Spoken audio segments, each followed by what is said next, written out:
Good morning and welcome to this event of ICN2 to celebrate the International Women's Day in 2023. Officially, the day will be celebrated tomorrow. So it's a pleasure to see all the audience here. I mean, as you know, the International Women's Day is a global day where we celebrate the achievements of many of you, women, and not only in science, but in many different aspects of our lives, yeah, in economy, in politics, in culture, and in society in general. Despite being a celebratory day, it is also a day where the international community sets to raise awareness of the inequality, gender inequality that permeates all our society. And therefore, even if being celebratory, we'll need to make this a very important point. Yeah? So being an inequal society means that we need to take actions. And this is also a very important of the objectives of the International Women's Day. What are the actions? What type of actions we need to take in order to drive towards gender parity? So I was looking at what is the theme of the 2023 International Women's Day, and it's embrace equity. It's a very interesting distinction. I think that is very explicit distinction between equity and equality. Yeah, we've been thinking always about equality, and the theme is embrace equity. And there are two words which are similar, equity and equality, but they are not exactly the same. Yeah, so equality means offering the same opportunities to different individuals in a society or different societies. But we know that that's not sufficient. When you offer, I mean, people start from different levels, they have different life experiences. Therefore, if you offer the same opportunities, they don't reach the same situation. There is where equity solutions make a difference, in the sense that equity solutions take into account the diversity in our individuals or groups, and then adapt the policies and services in order to take, to take into account this difference, yeah, to consider these differences. And this is what we are also trying to do here at the Institute, as you know, and that's also what we will try to celebrate. We will try to celebrate today. So we have a very interesting program that will start with Neus Bastús, who is the chair of the ICN2 Equal Opportunities Committee, and she's going to present the new plan. I think that is the third plan on equity, opportunities, and diversity management plan for 2023 to 2026. After that, we will have a roundtable. No, we will have first the talks of the award, Women Talent Awards of 2021. Then we will have a roundtable discussing what are the career plans, how we can support the career plans of our women at the Institute. And finally, we will conclude with the ceremony of the Women Talent 2022. Yeah. So I don't want to say. I think that it's not necessary that I say anything else. I'm really happy to see everyone here, and I'm just invite Neus to take the stage. Thank you very much, and have a good day. Thank you, Jose. Thank you all for being here. Indeed, this is a celebration. We are celebrating the 8th of March, which is International Women's Day. And we want to join all the initiatives around the world to raise awareness of the persistent gender gap in the world. Indeed, science is not an exception. It's in almost every research institution, the female representation decreases and as the scientific career advances. ICN is not an exception. While gender distribution is relatively balanced at the level of PhD students, it is absolute bias at the level of group leaders.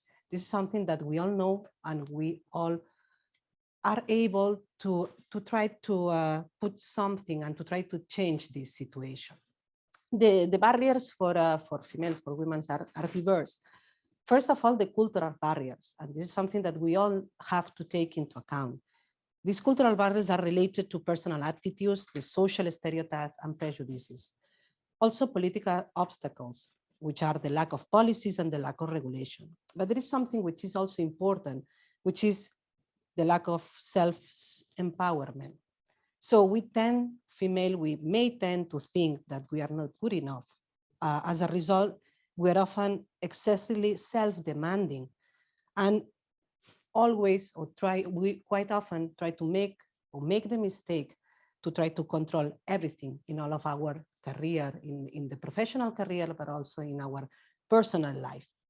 This is something that we all need to change, and we need to change women by ourselves, but with the help and with the assistance of all the society. My idea of feminism is self-determination, and as Ani Difranco said, and it's a very open end. So every woman, we have the right to become ourselves and do whatever we need to do. There is no only a single pathway. We need to find the way and look for it. So first of all, we are here to show you, to introduce you, to try to explain you the new Equal Opportunities Plan that we have been working during the last, I would say, almost 1 year. And the Equal Opportunities Plan, as I will show you, it will contain different actions and different objectives that we want, that after a process of evaluation, we detect that they may be interesting to implement. Before entering into the Equal Opportunity Plan and all the details and all the actions, I want to introduce you. I'm going to use the opportunity to introduce you all the committee. The committee is quite new. It has been more or less established during the last year. And I think it is important for all of you that that you know who we are. And please, with the idea that feel free to come to us and to try to explain us and to share with us all your thoughts on these equal opportunity aspects.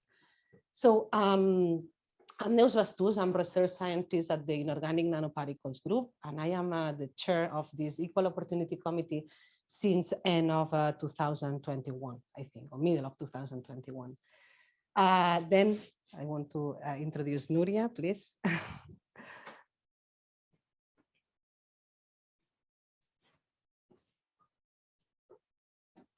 That's me. So please, if you can introduce yourself briefly, who you? Okay, I am one of the persons at the strategy development team. I am in charge of most of open science dimensions at Institute to try to help you boost open science here and comply with our obligations in that sense. And obviously, gender equality and diversity protection is one of these dimensions. So this is why I am part of this committee. So then is Julio. Okay. Hello, everybody. I'm Julio Gomez, the head of the Human Resources Department. And obviously, as this is an issue of people, we have to be implied in this Equal Opportunities Committee and plan. So then is Alex. I think that he's not here.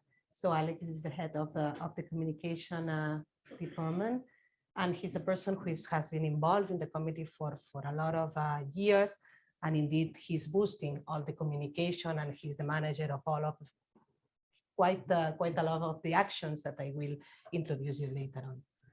So next is Nadia, please. Hello, I'm Nadia. I'm Labor Relations Officer and in the Human Resources Department. So then José, I think that you know him.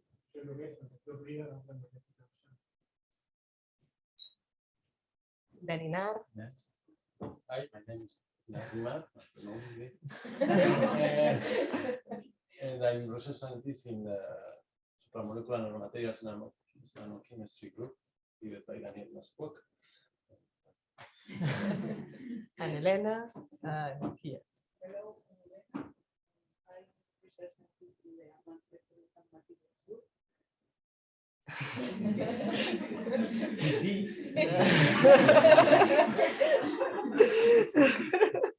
this we could.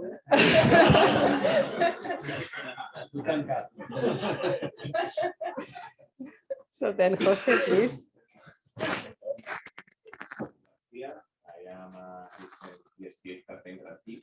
I'm currently research scientist at the group of political and science. And then Fanny. Hi, I'm the research materials for photovoltaic energy. Yeah, now I'm Catalina is the newcomer, but very welcoming.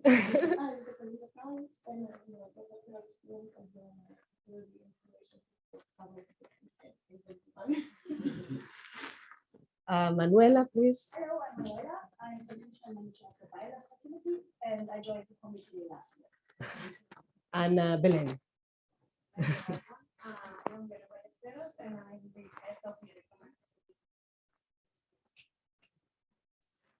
So this brief introduction was intended to a couple of things. First of all, that you know us, who we are, and we are all sharing with you facilities, corridors, and dining and social room.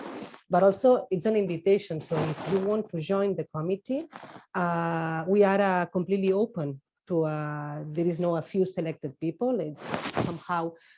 It's a group of people that we think that we want to share our thoughts, our ideas on these aspects. So feel free to join us, because at the end, the most important thing is that we all define what we want to be in the next year. So you are all very welcome. Just please send us an email and you will be more than welcome.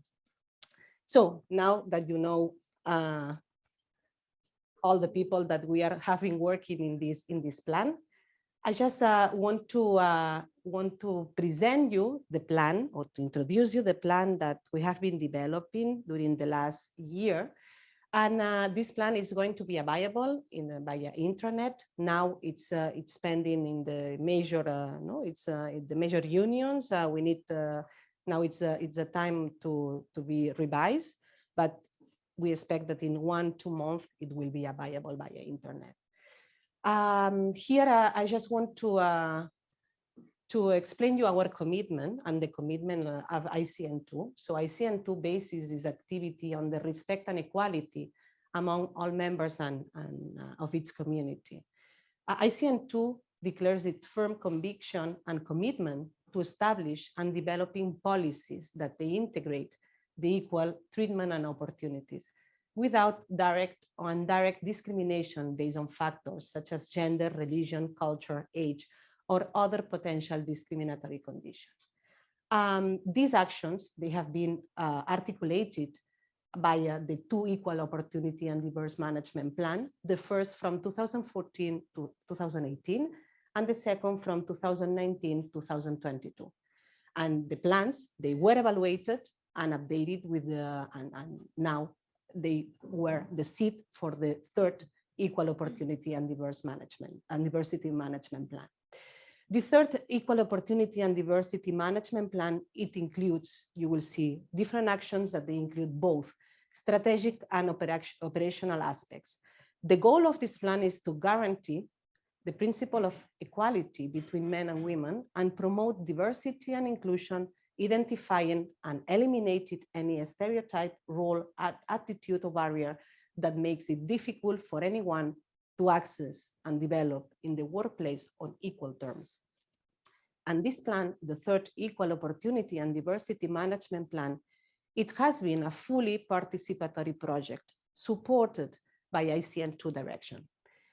Its elaboration process, it has been based on the cooperative work of this committee, of the Equal Opportunity Committee, the Human Resources Department, the Strategy Development Area, and the Marketing and Communication Department. It has been a long way in which we have been discussing, evaluating, and trying to understand what are the needs of ICN2 and the needs of people that is working at ICN2, basically focus on equal opportunities in terms of women and in terms of diversity. So have troubles, okay. The objectives of this 3rd Equal Opportunity and Diversity Management Plan has been set on the results of one process of diagnosis. And this process of diagnosis, it involved two different things. First, it was the evaluation of the first and basically the second plan, but also a survey conducted on the entire ICN community that was between, it was October 2022. I think that you all may be aware of this survey, and basically, I have problems, I'm sorry, with this.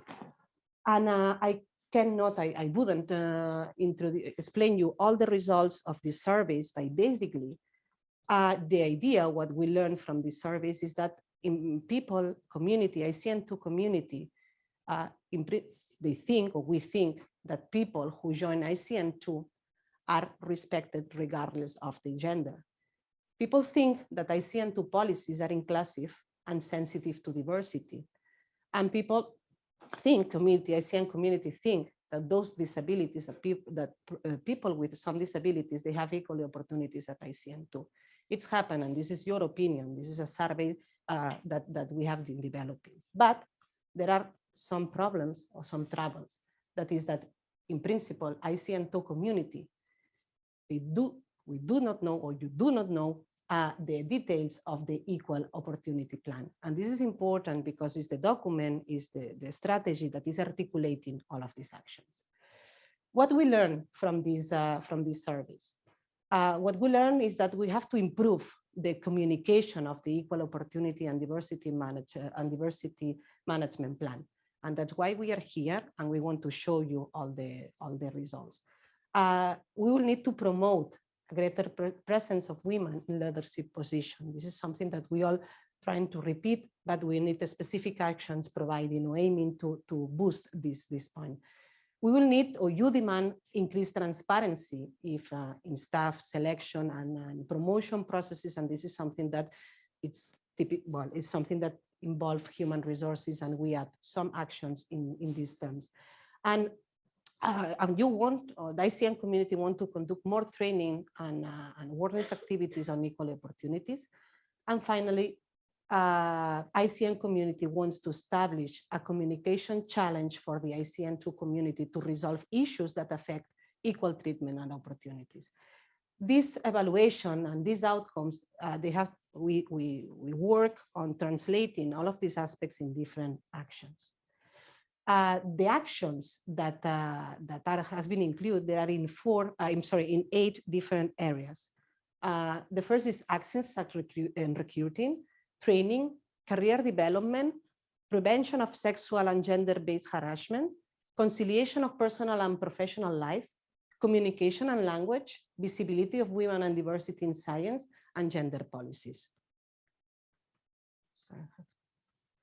And what is the objective of, we consider that these 8 areas are the areas which are important to consider, and then which is the objective of these areas. So in the case of access and recruited, we want to promote selection and hiring of personnel based on equal opportunities, guarantee a balanced ICN2 staff composition, and guarantee the application of the principle of equal pay for work of equal value. So in the case of training, the actions aim to provide training to raise awareness and promote a culture of respect and inclusions, guarantee equal access to training. In the case of career development, we aim to guarantee women's career development, ensuring that women have equal access to opportunities for career growth and advancement, achieve their professional goals, and navigate the challenges and barriers that they may encounter along the way.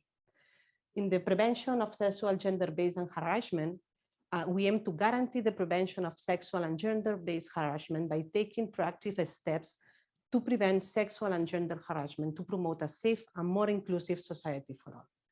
In the case of the conciliation of personal and professional life, we aim to promote the use of conciliation and co-responsibility measurements. In the case of communication and language, we want to communicate and to promote an inclusive communication and form a gender perspective. And for the visibility of women and diversity in science, we want to increase the visibility of women and underrepresented groups in science. And finally, in the case of gender policies, we want to promote a culture oriented towards diversity and inclusion. Those are the basic, the areas, those are the objectives. And now I'm going to show you, or I am to list and revise with you the different actions. The first action, it is related to the area of access and recruiting. You will see here that the action, it may be updated or new. There are quite a lot of new actions that we will aim to promote. First, it's to maintain the criteria for the PhD program admission. The second is the dissemination of the calls of PhD and postdocs in a specific portal for women researchers. This is a new action that we think that it may have an impact in the recruitment process. Oh, sorry. Then is the third action is the gender bias. So to provide training is in the area of training and to provide a gender bias training for the hiring managers and recruiters and study how to reach diversity neutral recruiting process. This is not a final action. This is an action that is going to be defined and will evolve during these 4 years, and then establish online and on-site training about harassment. Sorry. The third area is the area of career development, and there are 4 actions here. One is one action that is new. We want to establish a specific coaching actions for women in science for specific moments in a women career that they need to that we need to face critical moments. So to have an interview or to have to prepare a proposal. So the coaching is trying to improve our skills, our soft skills in these kind of things. Then the mentoring program, which is new, but it's new in terms of this second part. The mentoring program already exists, but we want to continue and expand the mentoring program at ICN mentorship to involve people from outside the ICN2. The other action is an ICN call for non-permanent women research projects and innovative actions for non-scientific personnel. This is something that Inari is going to explain later on. And the last one is a call open to ICN women alumni for an award that recognizes their professional career post ICN2. This action is quite new, and we want to involve and we want to recognize and we want to raise all these women that they were doing a PhD, a postdoc at ICN2, but they are now leaders, not at ICN2, in other institutions. Then there is in the area of prevention of sexual and gender-based harassment. We want to update the harassment prevention protocols with the new regulation. This is by law. And in the area of the conciliation of personal life, we want to map the schedule needs for different groups within ICN2 and make available to the ICN community in order to aid in proper planning of relevant community events. What we want to do is a document in which we will detail the needs in order to balance and to conciliate personal and professional life and make it available and make it public in order to plan meetings and different events being a family friend, let's say like this, no, professional and professional but also personally respectful. Then there is another action, which is create a policy for the contract suspension of 1 month, divisible 3 days minimum. This is something that Julio will know more than me. And the other action, which is an action that was already established, is a BIST action, which is the model of science. And it's a call every 2 years for a scholarship to participate in conferences for modern non-permanent staff. As I told you, these actions, they are some of them are new, but other actions they were already running. First of all, this is the training, the prevention of harassment, the model of science, the mentoring program at ICN level and at this level. Then there is another area, which is communication and language. We know that this area is very important because the communication is one of the most important aspects for this commission. And what we want to do is to upgrade and manage the ICN2 web section devoted to women in science and create a devoted section in the ICN2 intranet to present the ICN2 Equal Opportunities and Diversity Management Plan, including highlights about the main lines of action and objective. The second, which is quite ambitious, but we hope that we will be able to do it, is to launch a dissemination campaign around the plan And we aim to organize twice a year an event to present the results of the plan and foster debate. This commission aims to do this twice a year, and you will all be invited to debate. It's more a place or a moment to debate and to discuss the different actions and which can be the input of the output of this action. Then is a stronger focus on the concept of diversity in a debate section of the ICN2 website, as well as the institutional context throughout other section of the website. This third Equal Opportunities and Diversity Management Plan aims to move towards diversity, but without losing the perspective of gender, but moving towards diversity as much as we can. And the other action is the periodically update the ICN2 welcome package to ensure a proper presence of the plan and its actions. We are just this is the current way. So this is the how is it looking now, the section at the website at ICN2. What it contains a new section with all of the things that they are happening and they are related to this commission, but we want to go one step further and we want to revise and to change a little bit the aspect of and make it more friendly for the community. Then there is another pack of actions, which is the visibility and diversity of women, which is upgrade and manage.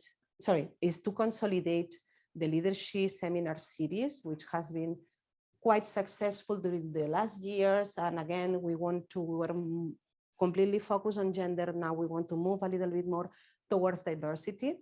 But again, it's the seminar series, the leadership seminar series are quite, it's seminars in which we want to, let's somehow forget about science and try to find ourselves and to think about the different aspects. The seminar was about Marina Garcés, which was, she's a philosopher, and it was quite nice to try to see the perspective of women in from another area.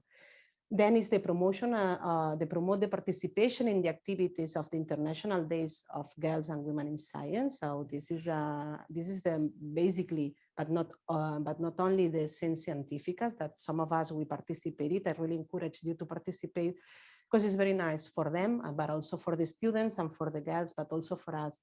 Then is organize a yearly event for the International Day of Women Day. We are here, so this action is more or less established at ICN2.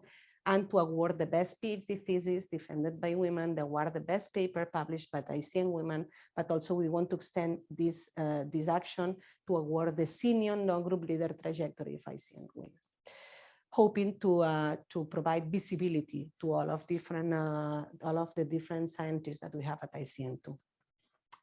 And this is a slide where I try to somehow collect all the different people that was involved in the leadership.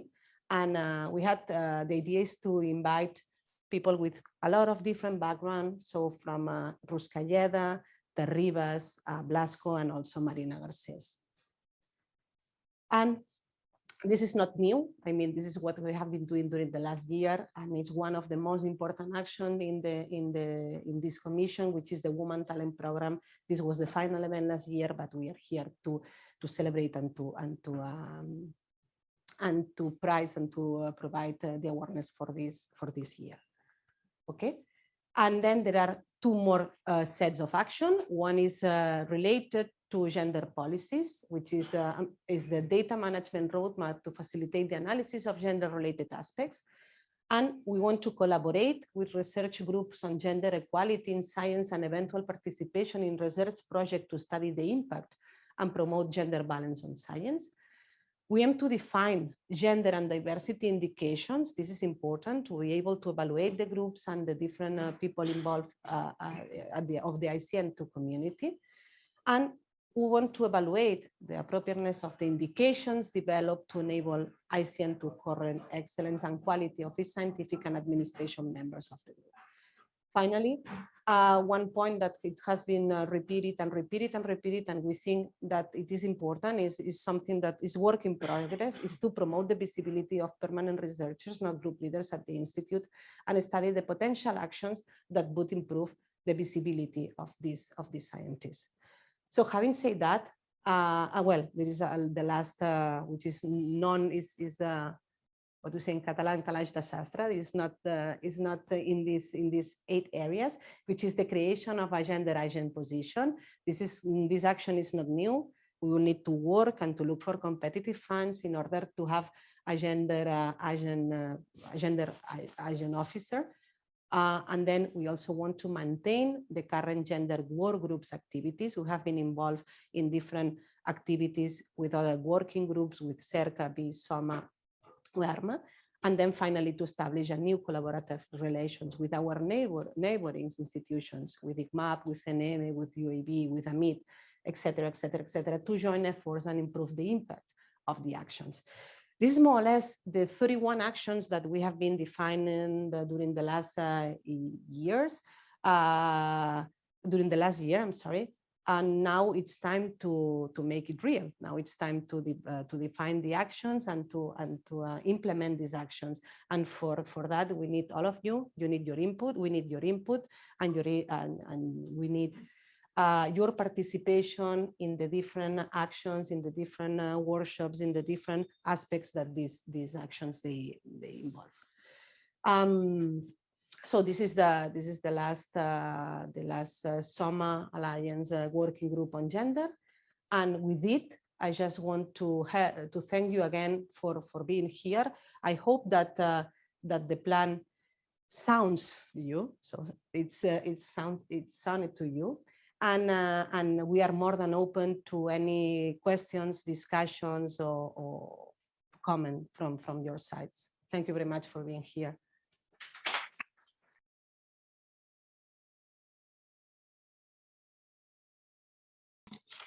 Well, it's time for the winners of last year. We are very happy to have you here among us. Okay, hi everyone. I would like to start to present our next speaker. That will be Dr. Noemí Contreras Pereda. You can start coming to prepare a presentation. So Dr. Noemí Contreras Pereda received her Bachelor of Science and Master of Science with honors in Nanoscience and Nanotechnology from UAB in 2017 and 2016 respectively. So she performed her bachelor thesis in the group of Christian Schrödenberger at the University of Basel, studying the electrical transport in suspended carbon nanotube transistors. In 2017, she earned La Caixa Foundation Doctoral Fellowships and joined the group of Professor Daniel Ruiz Molina here at ICN2, obtaining the PhD degree in material science in 2021. During her PhD, she developed novel conductive organic and metal-organic materials, aiming for multimodal on-skin electronic sensors. In 2019, she won an ECOST, European Cooperation in Science and Technology, short-term scientific mission grant, and did a research stay at ETH Zurich under the supervision of Professor José Puigmartí Luis, and developed cutting-edge synthesis with microfluidic devices. Currently, she is a postdoctoral researcher on the group of Mario Carioni at the Istituto Italiano de Tecnología. She works in the frame of the ELFO ERC project, researching in edible electronics to expand her career in the field of green electronics. Noemí was the 2021 awardee for Best Predoctoral Publication, called The Synthesis of 2D Porous Crystalline Materials in Simulated Microgravity. And at this event, I'm happy to hand her the floor.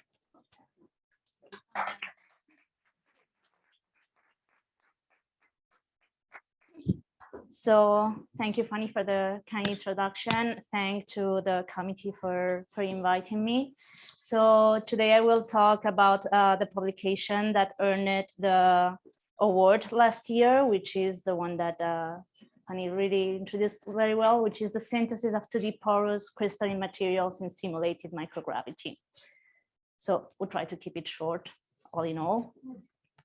So just briefly, what kind of porous materials have we worked in this publication are mainly metal-organic frameworks. So metal-organic frameworks are made by two components, an organic ligand, which is in our case, a trifidin moiety, which is this kind of molecules, and a metallic ion, metallic node, okay? Why are these materials so interesting? Basically because they can have these kind of structures, they are layered structures, just as graphene, with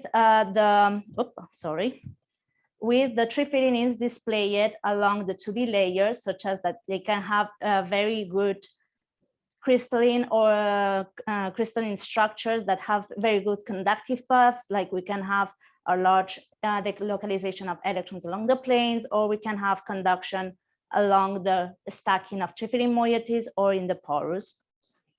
Tell me. Ah, okay, there's a micro. Vale. Sorry. So all in all, these kind of materials can have quite good mobilities and conductivities, as we can see in here. Here we can see a better display of how these materials are formed. So here we have the organic moieties with the metallic nodes that are connecting them, making this kind of layers. Okay, we can have different kind of organic ligands, different kind of metals. There are different chemical structures. All right. The good thing about these kind of materials is that they exhibit graphene-like structures, so they can have a very good conductivities. They have different redox states, so we can have free electrons also for enhance the conductivity. And also they have a display of the metals in Kagome lattices, which can provide even more additional properties to the band structure. So all in all, these kind of materials, they are good electronic materials. They have been used as electrochemical sensors to detect analytes, in optoelectronics to sense the light, or even in batteries. So why are we not hearing that much about these materials? Basically, so here we have the reported synthesis, typical synthesis of a classical stereotypical moth, which is with this organic molecule here and with nickel as ion. What happens? So the synthesis basically needs ammonia in order to deprotonate the ligand and start the reaction, and oxygen in order to form the material. So in the typical reaction, what we do is just add the ammonia and the metallic ion in oxygen. What happens then? So here's a video in which I am adding the ammonia and the nickel, and you can see that immediately it becomes black. It's really fast, excessively. Indeed, now you can see that it's completely opaque, because it has the precipitate already inside. The synthesis is immediate and we have absolutely no control over it. And that is reflected in the final product. Indeed, we obtain nano crystalline plates like discs, okay, with a very high aggregation, okay, basically. How does this reflect into the properties? Basically, when we have a nano powder, the only way we can obtain the electrical properties is just to press it and measure it. And it is not the ideal, because then you have a mixture of different crystals with different orientations. You have grain boundaries that are not helping for the conductivity, etc. So how can we control the properties? This is what we aim at for in this paper. So we thought about microfluidics. Why? Because in microfluidics, you don't have convective flows. You don't have a convective flow. Is like when you add the sugar in the coffee, you see that it is swirling all around. In microfluidics, we avoid this kind of convective flows, and we avoid, let's say, to have this kind of mixtures. You control very well the diffusion of the reagents, such as that you can control the kind of aggregation that you have, the morphology of the final material, and so on. This is why, as in the introduction was kindly said, I applied for doing an e-cost fellowship in order to go to the ETH of Zurich, to the group of Professor Puigmartí Luis, who now is currently in the University of Barcelona. But back then he was starting his research in ETH of Zurich. And he has quite a group and research about using microfluidics to grow porous materials. So out of these 3 months that I spent in Zurich, what did it come out? Basically, I used this device that they developed in his group, in which you have, 2 quartz slides separated by a spacer, a silicon spacer, such as that you define between, in this area, the microfluidic space. Okay, in the real life, it looks like this. So you can see here, there is a window in which you can control the reaction, and you have the 2 slides, just one on top of the other. So why it's this interesting? We ran in collaboration with a group of Portugal, a simulation about how does these gases, that the ammonia and the oxygen that I said are key for the reaction, how did they diffuse? So in a conventional droplet, let's say, we can see here how a gas, ammonia in this case, first spreads around the surface of the droplet, and then the gradient of the ammonia goes in the sense of the gravity. It goes towards the bottom of the droplet. To this, we should add all the effects about precipitation of the particles, reaction, and so on. In the other hand, in the microfluidic device, what we obtain, besides the fact that our velocities, the velocity of diffusion is much lower, it's much more controlled, we can see that the front of diffusion of the gas is indeed perpendicular. It has no effect of the gravity. That's why we are in a simulated microgravity condition, okay? So how did we use this device in order to do the synthesis? Basically, we put the 2 components, the ligand and the metal, we put it inside of the microfluidic cell, as we can see here. Then we expose it first to the ammonia, and we can see that a change in the color, which means the reaction has started. And later on, we exposed it to the air in order to expose it to the oxygen. And that's when we could see that crystallization was starting to occur. So we have the inlets in the microfluidic device. Okay, I didn't say it before, my apologies. So it is through these inlets that the gas enters. So we can see that from the inlets towards the center, there starts to be the crystallization as the oxygen is start to diffuse. All right, so we do indeed have this vertical front, this simulated microgravity effect that we were expecting from the simulations. And at the end, we end up with a centimeter long. It's really hard to get this kind of very long thin films, a centimeter long thin film supported on top of the quartz. All right. So what did we achieve?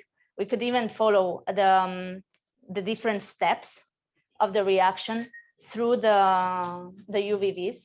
So what did we achieve? We have achieved that with these microfluidic conditions, we can control the synthesis, we can separate the different states, and we can follow it even and monitor it with the UVVs. And not only this, but look that it takes us quite a long time, which means we are controlling, it's not this fast reaction that we have seen before. So after obtaining the thin films on top of quartz, we characterize them first with microscopy. So we can see in the SEM and AFM images that we have these very long thin films with very tiny thicknesses, about 100 nanometers, and really smooth and compact and with very low roughnesses. Okay. We did here in Alba synchrotron, we applied for doing some measurements and went for crystallographic measurements. So we could see doing these 2D grazing incident wax, not only that we were having a crystalline material, indeed, that we were obtaining the same material, the same crystalline pattern, but because of the different intensity, so you can see that the intensity in plane and out of plane varies, we could see that indeed we were having a control on the 2D layers. We could obtain these 2D layers parallel to the substrate. All right. And finally, with the spectroscopies, we could see that we have a very long range coordination, which is interesting and needed in order to have the control of the electronic properties. Exploring further, we said, okay, what if instead of quartz, we use another kind of substrate now that we know we can control it? And we went for a gold spotted surface as a metallic surface. Indeed, again, we obtained this centimeter-long blue iridescent thin film, again, very smooth, very compact, and with the same kind of thicknesses. And as we could measure in the crystalline experiment, again, with the 2D layers, with the control of the 2D layers parallel to the substrate. So next question was, what if it's not a normal metallic surface? What if I functionalize it and I put groups in order to attach, like to react with this medium? And indeed, what we obtained then, because we have this kind of laminar flow that is with control, because we are in microgravity, these kind of reactions are the one that prevail, and we can have this control. What happened? We can see here that indeed the discs that we saw as the powder that here are very well compacted, here they are lifted. They're perpendicular to the surface, okay, in the SEM with the same kind of thicknesses. So we were able to control only the orientation of the crystalline material, and this was also reflected in the crystalline measurements. Okay. So since we get this control on the orientation of the 2D layers, one of the properties, the electronic properties that is missing about this material was to assess the anisotropy of conduction along the 2D layers and across the 2D layers. So since we were having this control, and in gold and in quartz, we were obtaining the same kind of orientation, what did we do? We grew the thin film on quartz with some pre-patterned gold electrodes, such as that we were obtaining in all the cases the 2D layers parallel. And with this, we measured in two geometries along the thin film, which means along the 2D layers, and across, okay, which means across the thin film, which means across the 2D layers. Okay, indeed, we could measure them in alternative current, such as that we see that there is a difference in the conductivity along and across these 2D layers. Indeed, we have an anisotropy of conductivity, which is similar to the graphitic ratios of anisotropy of conductions. Indeed, because it's a graphitic-like structure. We could even study with a Peltier the temperature dependence of these of the two components, the in-plane conduction and the out-of-plane conduction. Okay, and we could see that indeed both of them increase with the temperature, but at a different ratio, such as that as we increase the temperature, the anisotropy is decreasing. Indeed, all these kind of properties of this electronic material up till now were not assessed because we were not having control of this synthesis. It was this work that allowed it to obtain it. So all in all, what did we achieve in the paper? We achieved the controlled crystallization of these thin films, such as that we control the crystallization, the orientation, the compactness, which allowed even to go to step further, which was to assess this kind of electronical properties that were not reported before. And all this work is the one that is summarized in the paper that was awarded last year, which also made it into be the cover of the Journal of Advanced Materials, in which we can see the microfluidic device with spaceman or spacewoman, who knows, working in microfluidic simulated microgravity conditions. And that would be all. Thank you for your attention. Congratulations, it's super impressive to see that that you put all of these results in a single paper. So congratulations. I have one, maybe it's a question, Sure. It's about the functionalization of the structure. The orientation is due to that you are controlling the patterning of the molecule, or what's the origin of this change in the orientation? So I believe because this kind of functionalization was with amino groups. Let me just come back here. So I didn't put it, but it's basically I am here. The group that is exposing, it's an amino group. Okay. So indeed, it's the same kind of groups that you have here in the ligand. So to my belief is that in this surface, you get anchored the metal such as that then you expose only two ends for the ligand to come vertically, basically.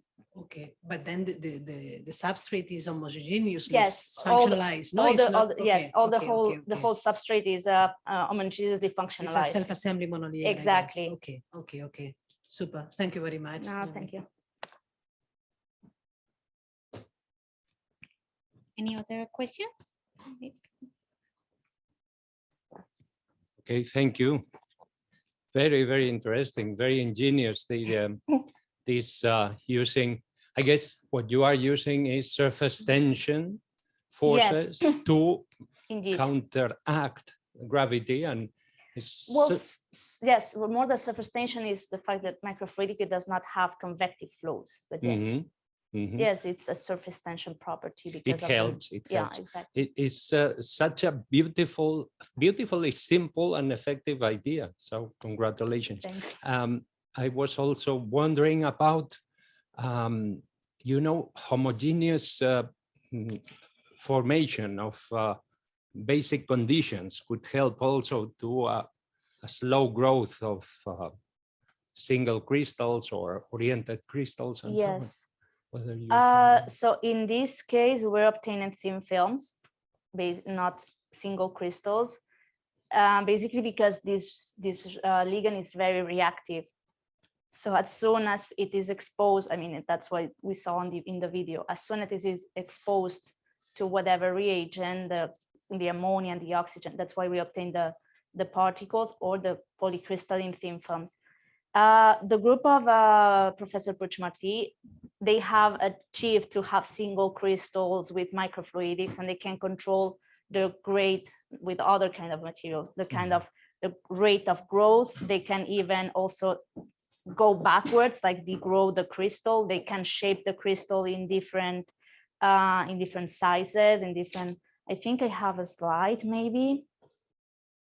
Allow me just 1 second if I find this. He was at ICMAB, right? At some point, yes, I think so.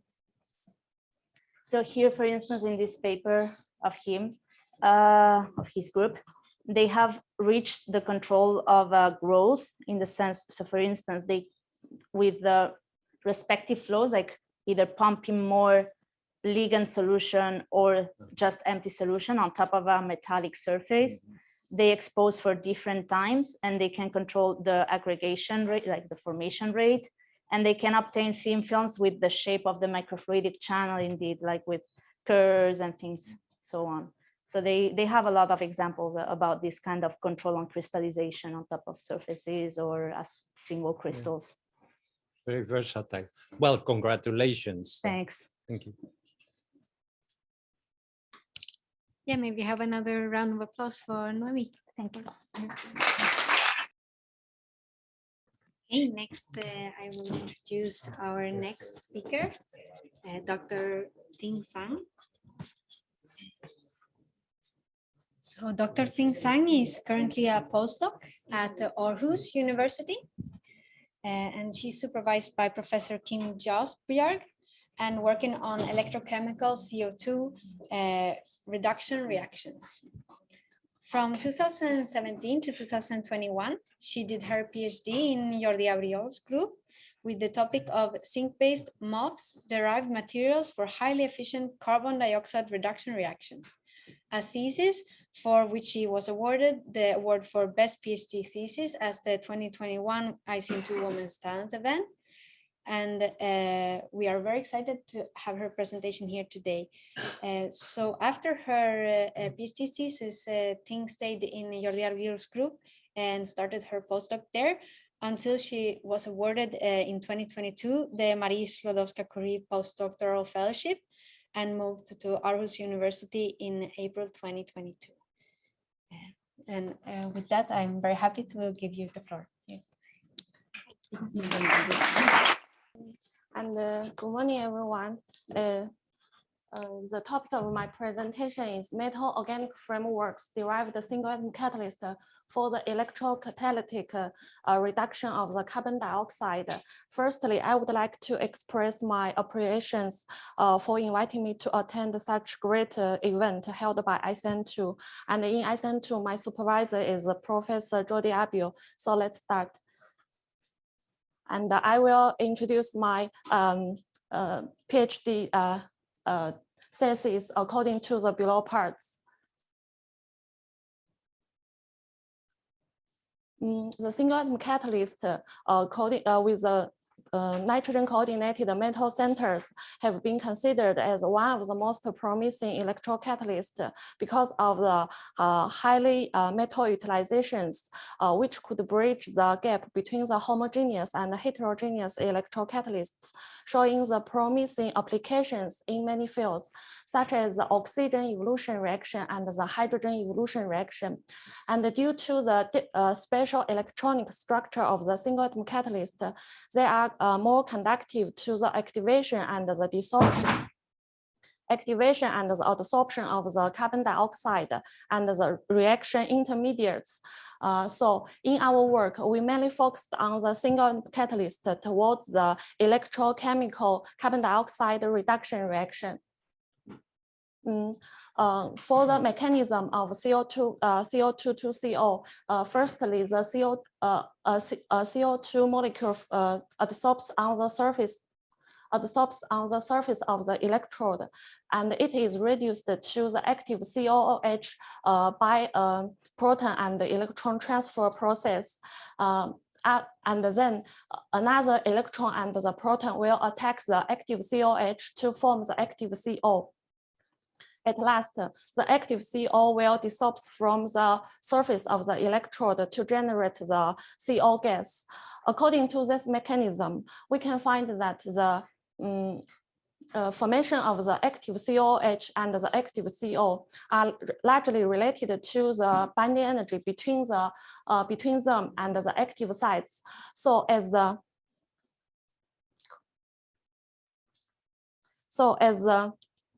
simple structure to enhance the activity of the single atom catalyst, the strategies should be adopted to regulate the binding energy by changing the metal centers or the coordination environments. In our work, we will finish it step by step. And let's move to the second part. For most of single atom catalysts, they were built by metal centers and the 4 nitrogen atoms. Such highly symmetrical structure makes them chemically inert. For instance, for the iron single atom catalyst generally showed a moderate selectivity towards CO around 80% because of a sluggish kinetics for the active CO desorption.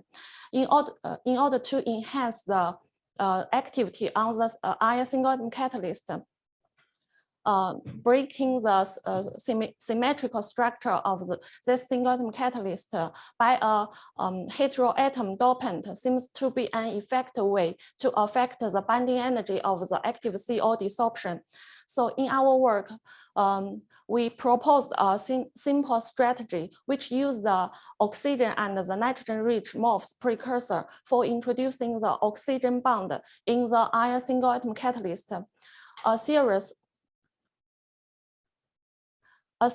of characterizations supported that introducing the iron salts into the MOFs precursor doesn't change the morphologies and the structures of the parent MOFs. After pyrolysis, the oxygen-bonded iron single atom catalyst was prepared, and a new peak can be observed in a high-resolution oxygen 1s spectrum, which is ascribed to the iron-oxygen bond, confirming the successful formation of iron-oxygen chelation after the pyrolysis. According to the low magnification hard-diff image, only few nanoparticles can be observed, and according to the high magnification hard-diff image, many isolated spots anchored on the graphitic structure, confirming the coexistence of iron nanoparticles and iron single atom catalyst in this sample.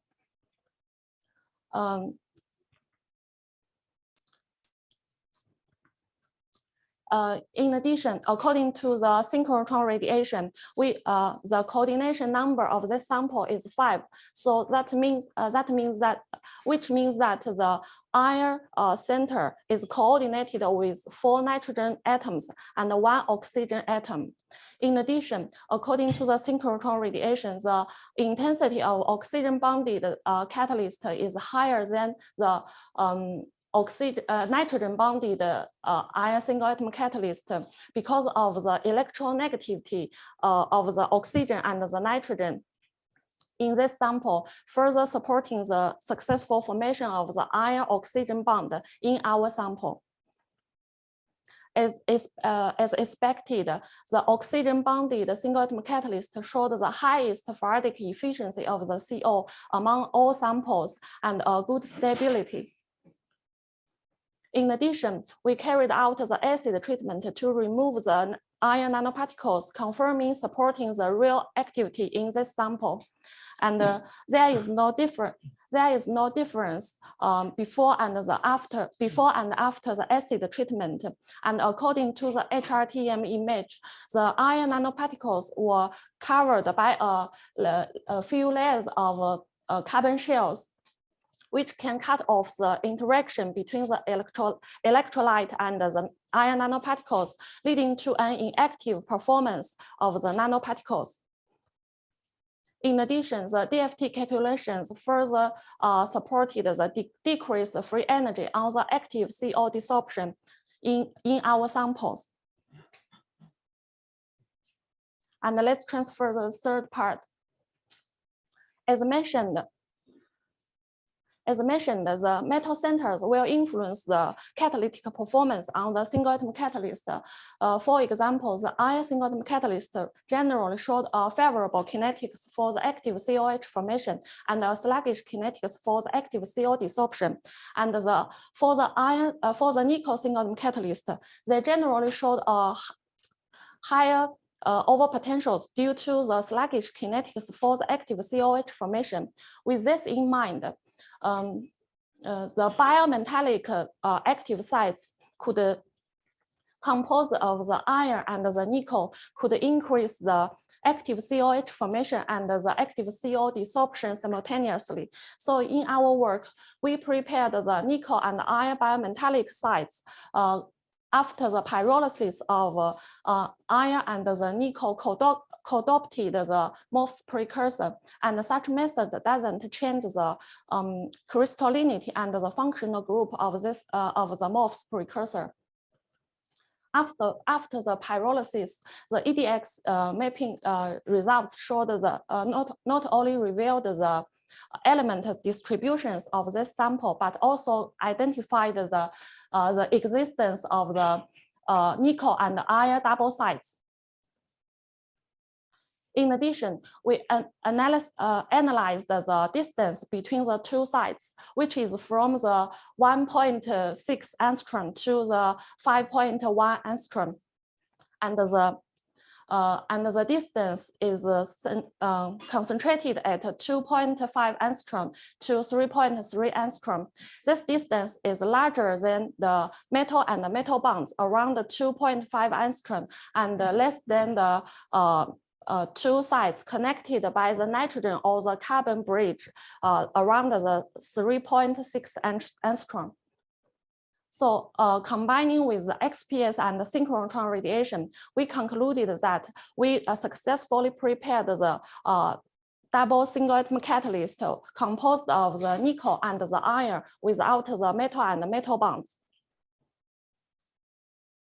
As expected, the double metallic single atom catalyst showed the highest Faradic efficiency of the CO and the good stability among all samples. Then the DFT calculations further supported the decreased free energy on the active COH formation and the decreased free energy on the active CO desorption, which is in accordance with our experimental results. Then we transfer to the conclusions. By regulating the coordination environment of the iron single atom catalyst with oxygen bond and the increased nickel sites, we decreased the free energy of the active CO desorption on the iron single atom catalyst and boost the selectivity towards the CO on iron single atom catalyst. However, there are still some problems on the single atom catalyst, such as due to the simple structure, carbon and carbon coupling on the single atom catalyst is difficult for generating the C2 products, and the characterization of single atom catalyst is still at the early stage to reveal the microenvironment. So we still have long distance to finish the single atom catalyst towards the electrochemical carbon dioxide reduction reaction.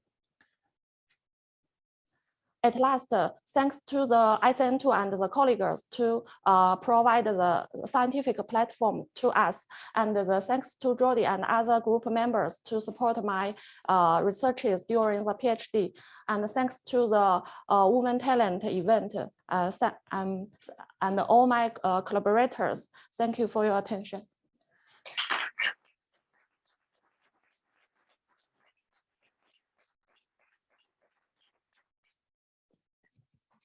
Thank you. Are there any questions? No?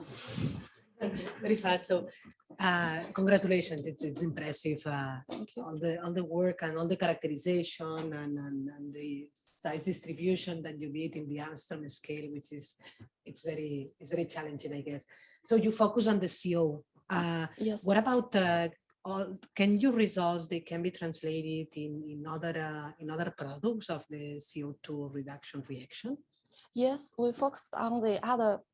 We focused on the other products, but due to because I used the single atom catalyst, the structure is very simple. So for the C2 products or the C2 plus products, is very difficult on the single atom catalyst.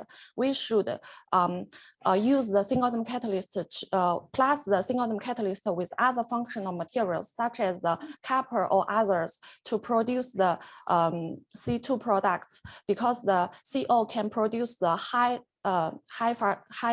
CO, and then CO can be transferred to the other products like this. Yes. Thank you. Any other questions? Okay, thank you very, very much, Ting. A round of applause.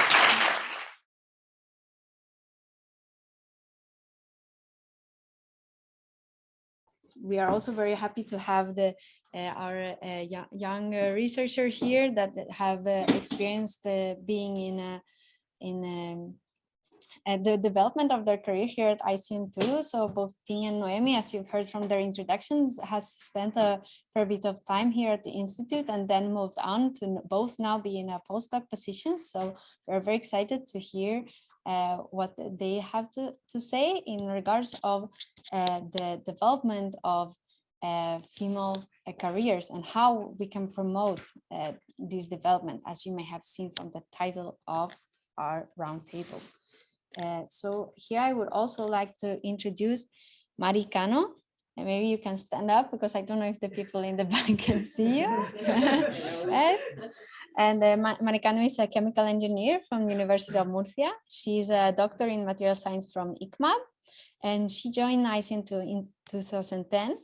She works in research projects related to nano and microencapsulations with hospitals and private companies. And she has seen the fruit of her results being utilized in the commercial market. I think that is a dream to many, and she can be a great inspiration. We also have Alejandro Gomez. He's known to many of us as Alex. He's a senior researcher at the Magnetic Nanostructures Group. He has been at ICN2 for more than 10 years. And he has been an ally of the Equal Opportunities Committee by evaluating different theses, papers, and project awards inside the ICN2 Women Talent Program since 2020. He's a great help to the work that we do. We also finally have Juan F. Sierra. He's can stand up there. He's a Ramon and Cajal Senior Researcher in the Physics and Engineering of Nano Devices Group at ICN2.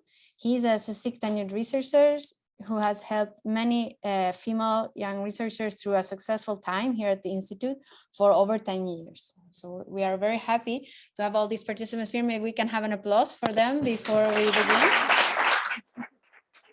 Okay, so share this and come down, because now the floor is for these people. I hope you can still hear me, or yeah? Okay.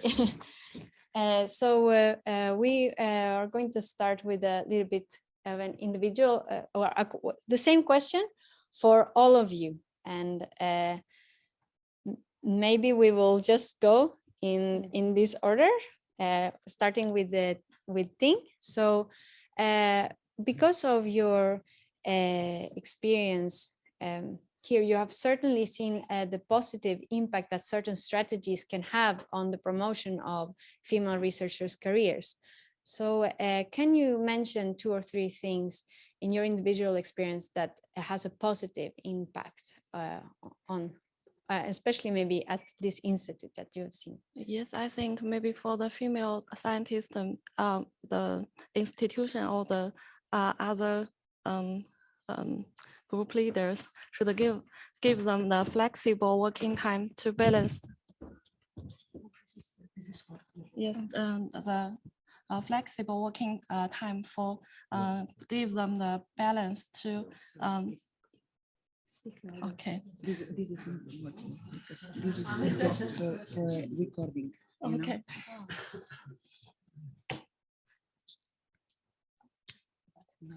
Okay, I think for the institution or the group leaders should give the women scientists a more flexible working time to balance the family and the researches during the working time.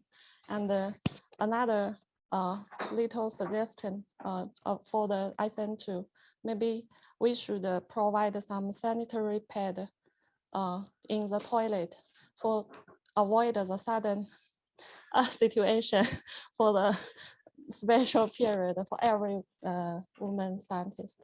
Yes, that's all. Thank you, Ting.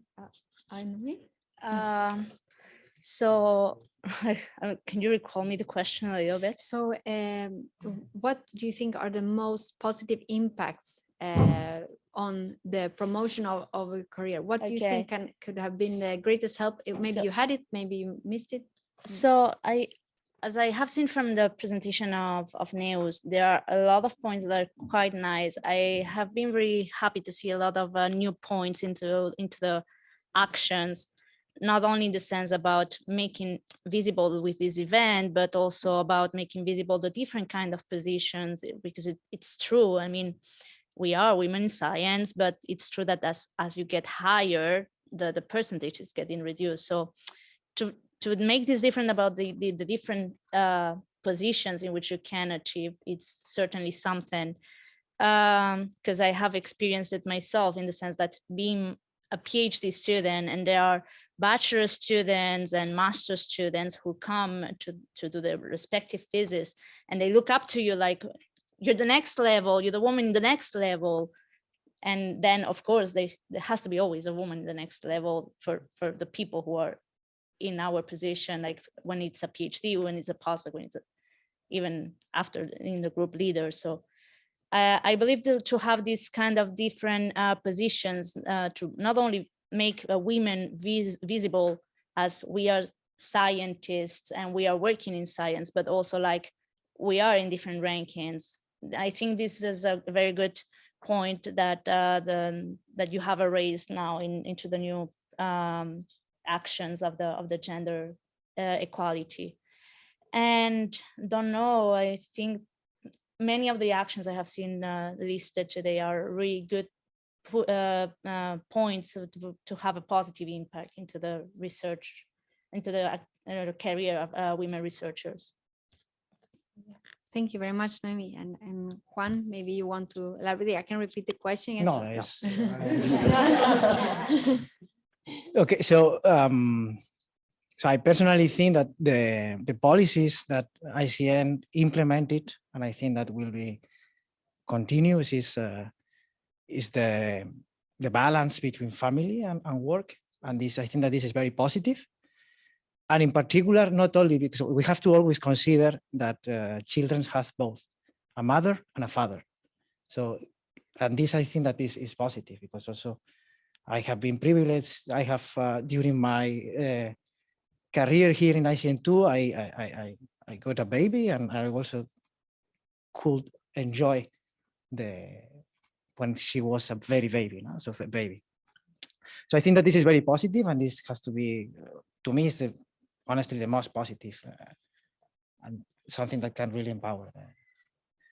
So I particularly also like all these, this woman talent prizes. My personal feeling is also the scope of this. Okay, so I think it's very important for within ICN2, is a very important award. But I don't know personally the scope of this outside, because in the end we have to go outside. Okay, so I think it's positive. So I'm not, this is not a critic that is something bad, but I think that probably the scope is limited to within ICN2. So you mean for the awards? Or So I think awards are very positive, but what I am not sure is what is the scope of this award outside ICN2. Yes. Yeah, maybe. So I'm not sure what is the impact. It's always positive. Yeah. Okay. But so on top of that, I think it's the balance between family and work. This is very well deal with human resources. We will wait with the questions until the end, but I'm sure you will get to answer it just until everyone, and we will have a little bit of discussion, and then we will open the questions around the 10-15 minutes in the end. So great. Okay. Mari?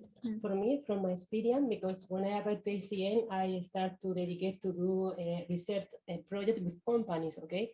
And when you start this, this work, at the end, you have to sacrifice all your scientific development. So sometimes in the institute, I feel there is a gap, for all these kind of people that they are working with companies, our secrets that they cannot publish, or this means something to these people, because for example, in the hours, okay, best thesis, best paper, or maybe an award to that people because they have a two product in the market, something that reflects the work of all these people, that is a lot, and you don't see it anywhere. So yeah. I think for me it's very important. Yes, that's great. I see everyone nodding here, so it will probably go on the next. Okay, so I think in general I'm aligned with you that well, I seem to have been working in this topic since 2014 when it was constituted the committee of, and I think you have done a great job, and now the plan you presented is very ambitious and well. But I would like to highlight, because at the end you asked about the best points. It's a clear protocol of sexual harassment. So I think it's very clear. So more or less all the women knows that if they have a problem, especially inside the group, you can go to human resources, the Equal Opportunities Committee, and also I would like also to remember also the mentoring program of the ICN2, not that you are fostering the one with BEAST, but 4 or 5 years ago, Julio and others designed a very nice mentoring program. So it's posted in the ACN2. So if you need help, you can see the profiles of the people that are mentors, and if you have any problem, you can contact with them. So this is one of the specific actions I would like to highlight. And maybe we can ask Noemí and Ting about this, just to, because of Alejandro, you mentioned the mentoring program. So when you were here, were you aware of these kind of programs? Did you have any help from them? I personally was. Point is that I think when was it created? I think it was 2019, could be, or 2020. No, 18. Well, I was like, I think it was like, okay, I got like a series of things about, I was leaving to Zurich, then I was starting writing the thesis, so on. I said, okay, like, is it really the moment for me to be mentored? I was not having the moment, like I was not feeling it was the moment as a personal. I was agreeing to the fact that there should be some kind of mentoring. And so on my personal side, I have a mentor already, like from the bachelor's and from my master's. So I thought like, okay, maybe it's good about having another different point of view. And so, but at the end, it was like a lot to cope.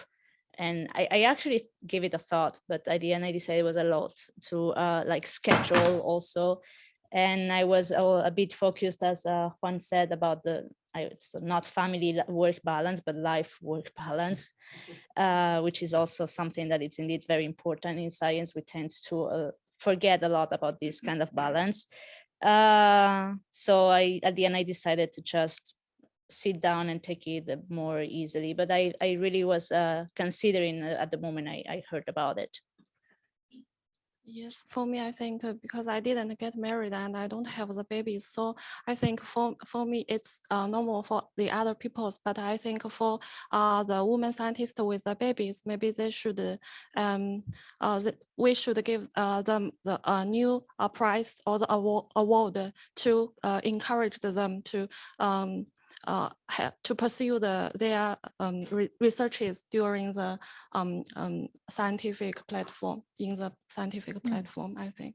Yes. But yeah, there's where we have the mother of science as well for the mentoring product as well. I guess great. And do you personally think that you have had any mentors, and that would you think that you would now benefit from having mentors? Let me think. Yeah, that's okay. Yeah. And maybe Juan, you can comment a bit here, as you have been a mentor, right? For people. So mentor in the sense, so I have been supervising women in the lab, and I'm working continuously with women. So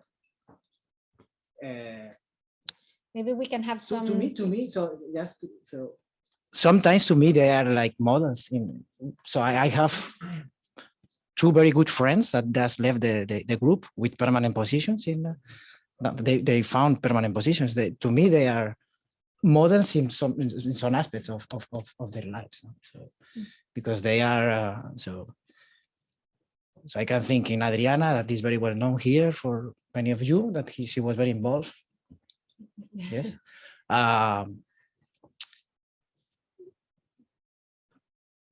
There are personal things, but to me were like models, because they were very mentally prepared against many problems and stereotypes that we were mentioning before.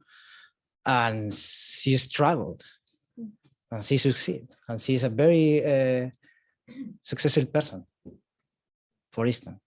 So, are there any concrete things that you think are extra important for people in that situation to maybe get help with, or to build resilience against? Do you have any tips in that sense? Well, so my personal opinion is that on average, women are mentally more stronger than men. This is like that. So, and this I have a lot of experience in the lab. So, for instance, how women deal with frustration is completely different how men do. This is a fact. Depends on the situation. I can tell you, is in my field, in condensed matter physics, in experimental physics, what I have seen is this. Okay, this is what I have seen. So in this sense, I think that is an advantage. The theme is, again, stereotypes. So because we are always considering that, okay, so there are, and probably we will go in the following questions that we have. So I would like to mention something about this. We have to break stereotypes. This is I think that this is the most important. This is probably something that they was considering for the second question. Yeah. So I've seen one of the actions, action number 15, that this is concerning outreach activities. So I think that this is not very important. It's essential that women has to be involved in these activities, because in the end we have to go outside ICN2. And we have to show society that even science has been men dominated for centuries, science is open to women, and we have model women that can be there. So I think that the role of the woman showing, okay, so I am physicist, I am chemist, I am a biologist. So for students and for secondary school students, this is very important, because this will show to the society that physics is not only for men, or biology is not only for men. So we have to show that there are excellent researchers in both, so women and men. So this is, so that's why, so this is I encourage personally women to participate in outreach activities. Maybe Marie, we can pass you the mic. So we talked a little bit also about the life-work balance, and especially if you are a bit on the industrial side, it would be really interesting to hear your point of view on important points to bring up in that aspect, and also what you need and what you can get help with from the institute in that regard. In this case, so in my case, I used to work a lot with the technology transfer department. So for me, it's one of my pillars, to be honest with you. So we work with company, it's very important to fix everything, to have all the NDAs, all the contracts. So in this case, we use a lot this department that they help us in all the process. Maybe they encourage to be proactive, to look for companies to make research contract and to develop all the projects. So here in this case, I don't see it's balanced. So I don't see difference between women and men, to be honest. For me, we are equal, and we don't have any problem. Well, when you go to the company, I think more of them now, they have all equals plans. So they are gender balance, and I don't see the difference like before, maybe 10 years ago, but now I talk with other people, we are equals. So I don't distinguish problems in this case. So do you think that people are now asking more help as well? And that can be the help, because I think you mentioned to me that people may not always want to ask for help, and in this regard as well. So now women now, they are more encouraged to ask for help, no? So maybe before we are more quiet, but now if you need something, but you go to the department that you need, and I need this and that, and can you help me on that? And always you are learning from people that are around you. I think all people are mentoring you. Just one people that knows a thing better than you, he can teach you and you can learn. I think for me, if I need something, I'm learning from all the departments, for example, from the institute and for me, it's very happy to learn new things, in my case. I think it's interesting for people to hear that from you, Marie, that it's important to ask for help also, and that you also ask for help, because I think that's, yeah, I think it's a key point that asking for help if you cannot do it. Yeah. That's great. Alejandro, Alex, you have been in the mentoring also a lot, and there are certain things that are important characters in a mentor. I also think that we have been into the question of the group leaders, no? Maybe you can comment a little bit about that. About yes, well, the role that the group leaders plays, no, in mentoring, well, it's great. So in my personal case, well, I'm very glad to have José as group leader, because I'm learning since 10 years ago a lot from him, not only from science, but also how to deal with daily days and, well, small things on how to manage and lead people, and also they are very valuable tools. Great. So we go just to the first question, and we will go through it quite quickly. So I just want to ask each other, we can start with you, Alex, and go the other way. So just the primary thing that you think we should improve. We've been touching a little bit on it, but well, Neus mentioned like 15, 20 new actions, and for sure Well, the first thing I would like to mention is that the 13th of February, there was an inspirational conference given by 3 group leaders. No, they show their successful careers. So, but at least in my opinion, since I've been working here since 2013, so I know most of you, and at least from my opinion, I've seen also another successful careers for women, and not only being group leaders. And I would like to just put some examples in order to visualize. No, it's, for example, Mary and also Sonia, who is somewhere. She left. Oh, shit. They are examples of the transfer. Also, I would like to mention Maria José. Apart from being a very good scientist, also she's very important for the development of the PhD program, the monitoring as well. Also Belén Ballesteros, and also, of course, Neus, apart from the chair, she's an outstanding scientist in the synthesis of nanoparticles, energy, and optics. And also mention other senior researchers that, well, I haven't spoken to them, but also from their series, you can see that they are very, very important. No? It's like, for example, Elena, which is their A. Coro, Neus Lozano, Sonia Ruiz, this, yes. Alba Garzón, Mariana, but also not only from the point of view of research, because they are also an example of success and other people that are working in other departments. And these departments are working very well, like strategy with Margarita and Nuria, and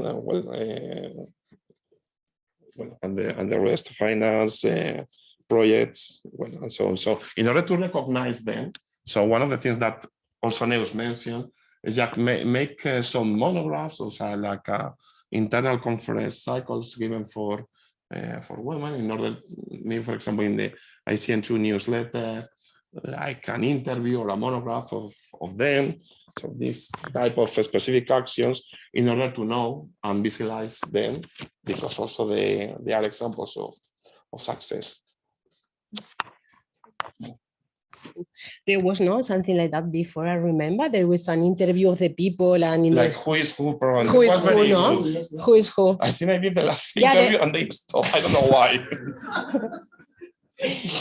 No, but I remember that you don't see the answers, no, of the question. No? Yes. There was a bit, because it was not very clear, no, because you had to look for the answer of the people.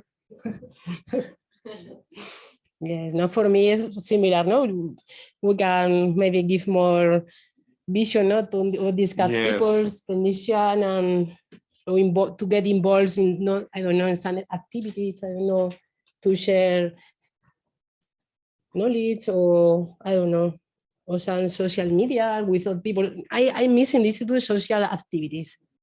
Yes. So a lot of social activity. No? In the institute there are many things, and people they meet each other, or I don't know, maybe some social activity could be nice to do. But Barbachoa was really good idea.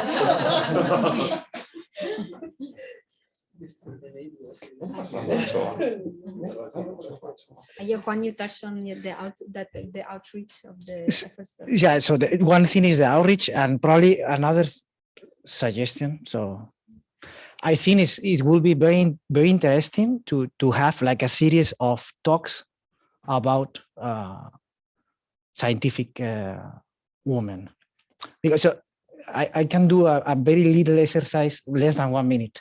So who from the audience know who Marie Curie was? Marie Curie? Okay. So who knows who is Mary Hanning? You? Nice. Alice Ball? 2 women in the audience. So these things, we have to show the people that, so there are outstanding scientific women there that are unknown for most of the people, and they can be models. That's a great point. So in terms of outreach, I agree that it's a very good thing about visualizing making visible all the different kinds of women in the scientific community, technicians, PIs, researchers, also from the administration, because you guys are also a basis for research. But research support. Exactly, thank you. I was looking for the word, I was not coming with it. I was saying before to Anna, I have a lot of languages right now in my mind, so I might just mix them all.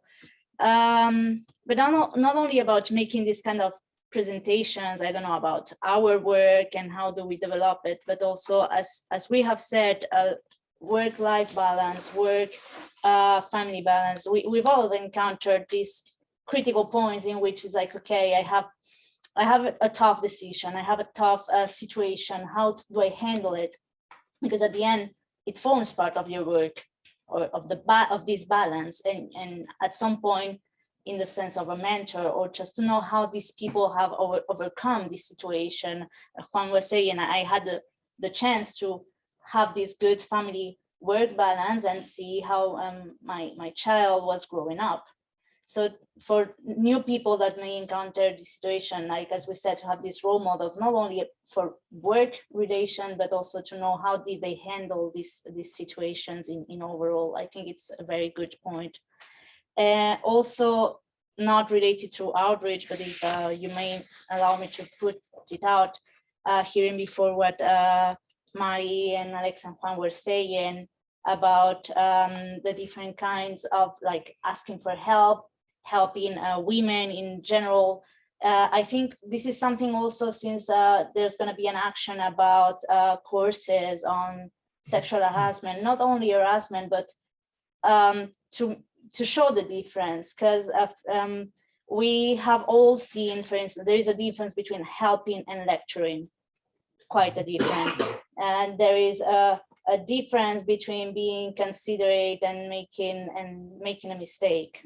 Things like this. So I believe also this kind of action should be somehow involved into this kind of training, in order to, because this is what Juan was saying, you need to have a very strong attitude to face your work position and so on. I read not long ago that actually women tend to have more the imposter syndrome than men. So I guess these are situations that we can all contribute to, for women to avoid to have this kind of imposter syndrome, to have this kind of feeling that they are not worthy enough, basically. From my side, I think the ICN2 did well for the women in science, but only one improvement should be due.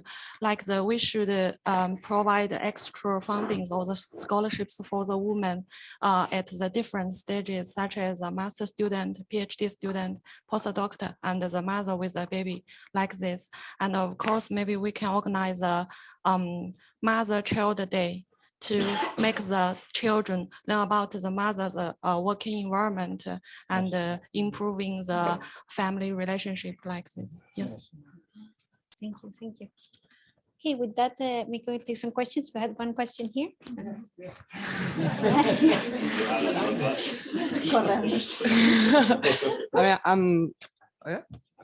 Can you hear me? Okay, it's the correction, right? Okay. No, I mean, and thank you very much for having this plan with a lot of actions, but I really have the feeling that I have still the lack of a role model of a woman who is a mother, who is satisfied with all the measures that we are proposing. I have this feeling that we have this lack of figure, so we have to still working on that. And also all these proposals and all these activities are good, but I mean, I think that this is like COVID. It's not just few of us putting the face mask. We need to involve all the institution, and we need, I don't know, maybe do some compulsory course about gender dimension or perspective or language or things like that, because some people think like, yeah, I know a lot about gender, but no, not really. You don't know. You need to be educated on this, because even though I was living in I don't know, I was thinking, yeah, I know a lot about gender, and I did not know anything, because then I've met people who is educated in this field specific, not just people who is concerned, it's people who is educated in this, and bias are in everything. in all the perspectives. And this is a last thing that maybe I sound repetitive because I said it in the previous meeting that we have, that is one of the important message of having women in science is not about justice, it's not about fair. It's something that the lack of woman perspective will affect in the results. It's important for everything, not just for justice.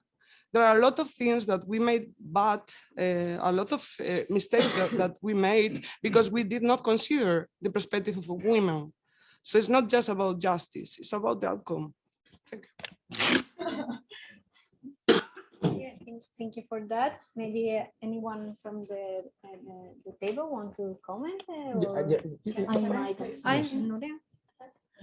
Just to answer one of your questions, there is a mandatory training for recruiters at ICN2 that we will start making it mandatory to avoid gender bias in recruitment processes. Thank you very much. Well, so you were mentioning a bit about mothers and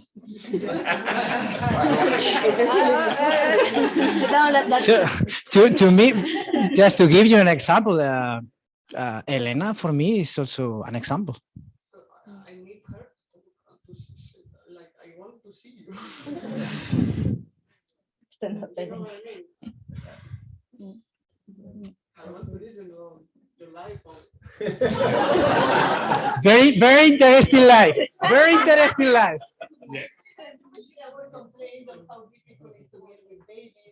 Yes. Whether you can do mentoring between mothers and Yes. yeah. But that That's very important. Yeah, no, for sure, because I remember you from the previous one. I was like, oh, this girl knows what she's saying. We need you. Well, I don't know. For me, it's even more complicated because I'm alone. No grandparents here, so my situation is more dramatic. But I mean, I don't like you too in this sense, so don't worry.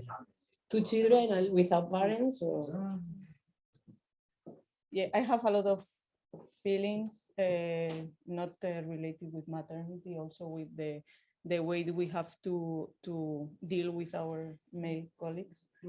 It's complicated. Also because, well, in my case, also the background, the fact of joining a group doing something different in the time of your life that requires personally the biggest effort. So that's why I complain a lot. But in the end, my feeling is that to become a mother, being a scientist, you never find the good time. It never arrives. So you have just, if you want it, you just have to do it. And then I think that you have to look for colleagues, male and female, that knows, understands you at least, and supports, and to give you strength to keep on doing, because it's really hard. I mean, you schedule your week and then at 3 p.m. your baby becomes sick and you say, where do I put the diaper? And so it's a degree more of difficulty in this world that is already very competitive for all of us, for men and for women. So yeah. But I'm not sure what the measurements could be. For me, the best measurement would be to put a first aid kindergarten in the ICN2, so we can put all our sick kids inside. They mix. They take all the. Is it true there was a kindergarten in the campus in the past? And why is it closed? Yeah, but the problem is more.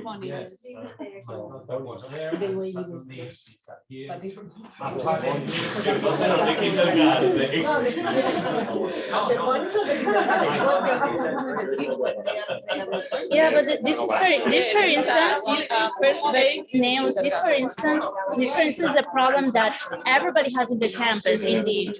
So to me, I would say like, it's not, I think that it's not something only about ICN, it's something that can be thought with ICMAB, with Okay, so yeah, I CNN, think that, with that there's many emotions regarding this topic. I see a raised hand over there also, but then I'll come back here. Yeah, I was also wanting to comment. Does this work? You still have to talk loud because it's just Okay. recording. Okay, thank you. So, hello. I would like to just point out that I think our goal should not be conciliation, but co-responsibility, because we do hear a lot of women complaining about maternity issues. And I mean, as you should, because it's difficult and hard, but like our end goal, we shouldn't strive for conciliation, because data shows that when these measures are available to us, it's mostly women who take on these, I don't know, these measures to help them conciliation and to keep like a work-life balance and family balance especially. So yeah, I think, yeah, we should actually like start thinking more about, okay, how can we just involve men as much as women in straight couples, obviously, in raising children and the keeping of the family, and yeah, and sustainability of life, really.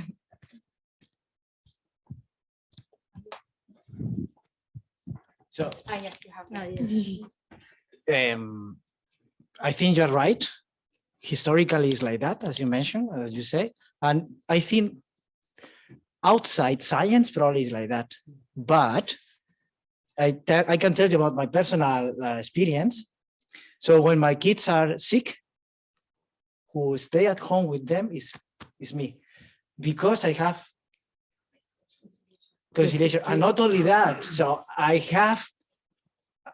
the group leaders the role of the group leaders are very important. So my group leader, the group in which I was working, he has also kids and he knows the situation and he's very open. So I can say, okay, I cannot go today to the lab. I will go tomorrow. I will. So as soon as I have my duties done, okay. So I have freedom, and I have also, so I can just deal with my time, and I can play with my time. This is something that I think that this is very specific of science, of research. Not even professors at the university, they cannot do that. We can do that. So I think in ICN2, this is, I found this very positive. So my wife cannot say I will not work to work today. Sorry, she cannot do that. I can do it. So conciliation, yes, but so you see, so it depends how you look at the problem. Yes, in this case, we are very lucky yeah. with this, because in my case, my husband is working and he can do this in a private company, but yeah, I had more flexibility from my supervisor, from Daniel, and to give more. Yeah, also this depends a lot on so how is, I mean, how open is and how reasonable is your group leaders. I was very lucky. I also of having Sergio as group leader, because he understands the situation very well. So,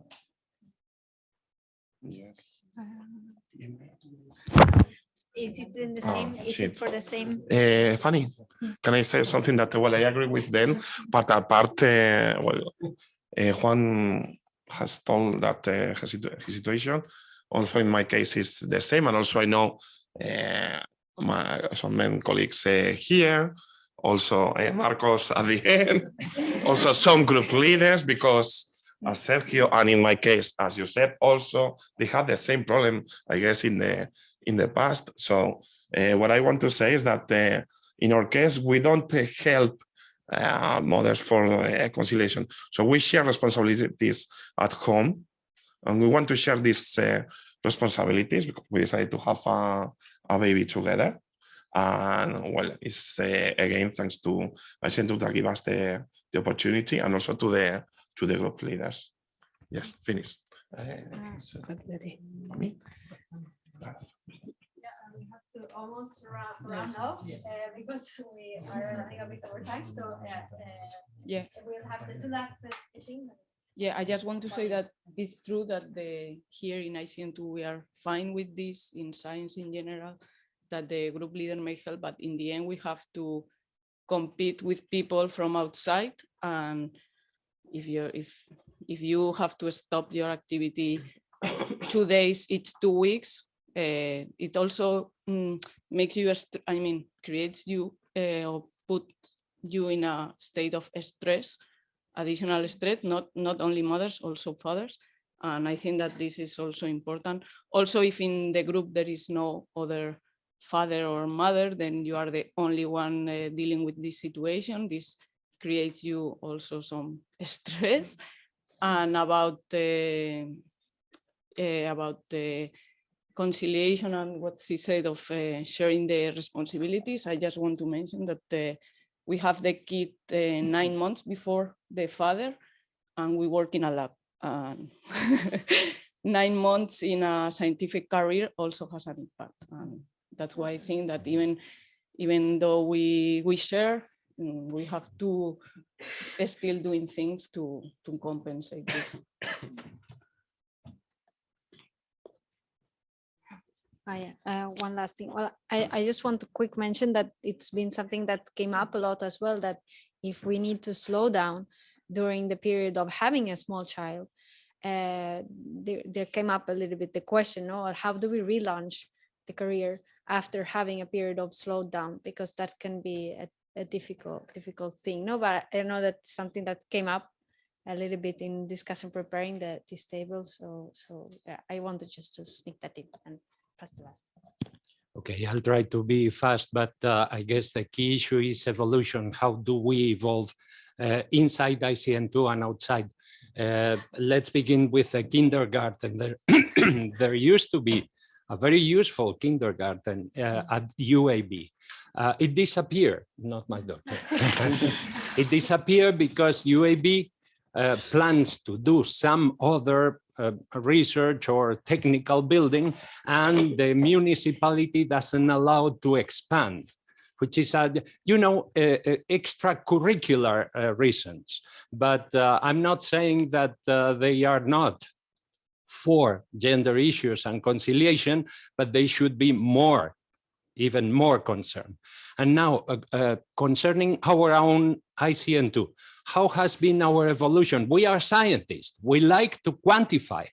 I suggest, well, I'm sure we have quantified. It would be nice to bring the data, the numbers that could tell us we are not doing enough, or what do we have to reinforce? Because I'm sure you have the figures, right? So it's a suggestion. Thank you.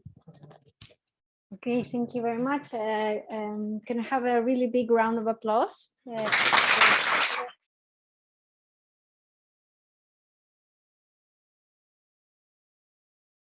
Okay, so we wanted to now give the awards. This is the award ceremony. So we will start by the thesis to the postdoc one. And the award for the best thesis is for Maria Tenorio Tuñas for the thesis entitled On Surface Synthesis of Nitrogen Doped Graphene-Based Nanoarchitectures. I am an economist. OD nanographenes, 1D nanoribbons, and 2D nanoporous graphene.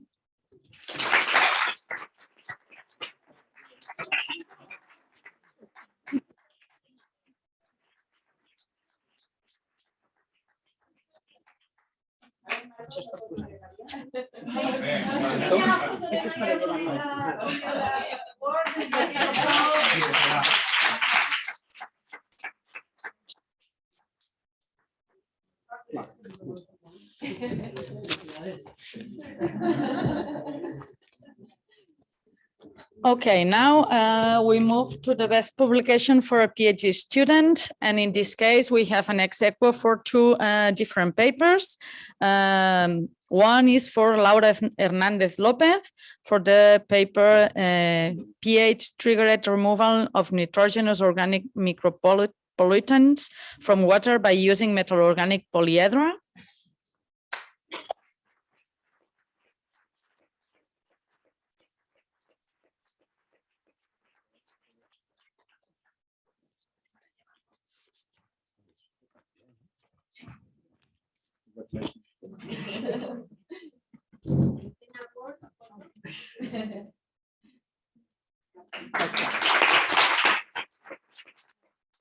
Because we'll have the second one, and second one is for Xiaoman Mao. For don't left us. Okay. For the paper International Administration of Catechol-based PT platinum for coordination polymer nanoparticles for glioblastoma therapy.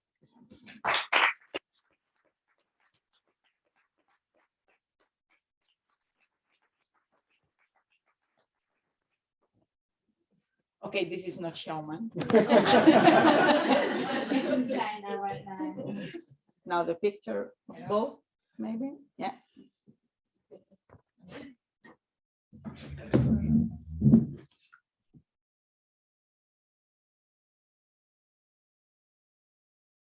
And finally, the best postdoc publication, junior postdoc publication, is for Juliana Jaramillo Fernandez for the paper Highly Scattering Cellulose-Based Films for Radioactive Calling.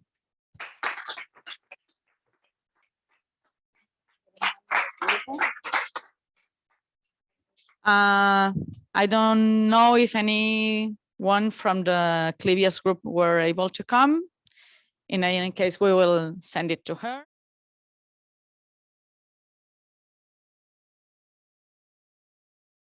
Tomorrow we launch the new call on ICN2 Women Talent Research Grant. We'll send an email tomorrow because it's the day. Tomorrow is a real day. Then the objective of this grant is to promote the talent of early career female scientists and support them in their path to achieve a leading position in research. Then there are two grants. The amount is 7,500 euros for the both grant, one for the Women Talent Postdoc grant and one Women Talent Senior grant.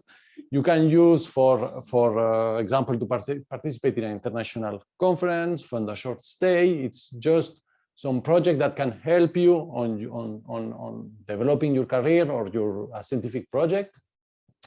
And then the other important stuff is tomorrow we'll open the call. Okay, and it ends at 14th of April at 8 a.m. And that's it. Tomorrow we'll send the details and everything, the eligibility and everything. An email that will send you with all this stuff, and then apply. That's it.